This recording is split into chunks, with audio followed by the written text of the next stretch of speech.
జై ఎన్టీఆర్ జై జై NTR man of masses NTR అని కామెంట్ చేయండి. హాయ్ గాయ్స్, ఇప్పుడు నేను దేవర చూడడం జరిగింది. దేవర వర వర వర దేవర. సో రెండు క్యారెక్టర్లు అనమాట. ఇది దేవర. సో ఓకేనా, ఏం కాదు. సో దేవర సో తండ్రి కొడుకులు అనమాట. తండ్రి ఒక విధంగా ఉంటే కొడుకు ఒక విధంగా ఉంటారు. సో ఒక ఊరిని ఏ విధంగా కాపాడుతారో ఈ మూవీలో మనం చూసుకోవచ్చు. So Bhaira character alias Saif Ali Khan character top notch ఉందని చెప్పుకోవచ్చు. సో మనకు మధ్యలో సునీల్ గారు వస్తారు, ప్రకాష్ రాజ్ గారు వస్తారు, ఇంకా చాలా మంది వస్తారు అన్నమాట. సో వాళ్ళు వచ్చి పోతున్నట్టే అనిపిస్తుంది కానీ అంత వాళ్ళకి శ్రీకాంత్ గారు కూడా వస్తారు. సో వాళ్ళకి అంత స్పేస్ లేదని చెప్పుకోవచ్చు.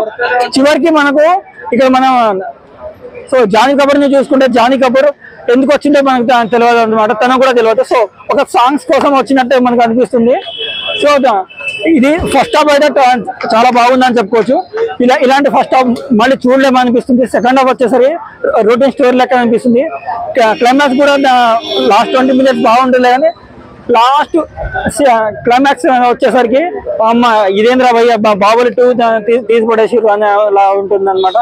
సో పార్ట్ 2 కావాలి కానీ పార్ట్ 2 ఉండాలి కానీ పెట్టారులే కానీ దానికి కరెక్ట్ ఒక స్టోరీ బిల్డ్ కాలేదన్నమాట. స్టోరీ మంచిగా ఇంకా బిల్డ్ అయితే ఇది కల్కి లెవెల్లో హిట్ అవుతుంది అనుకున్నా. సలార్ లెవెల్ అయితే అది పక్కా హిట్ అవుతుందని చెప్తున్నాను.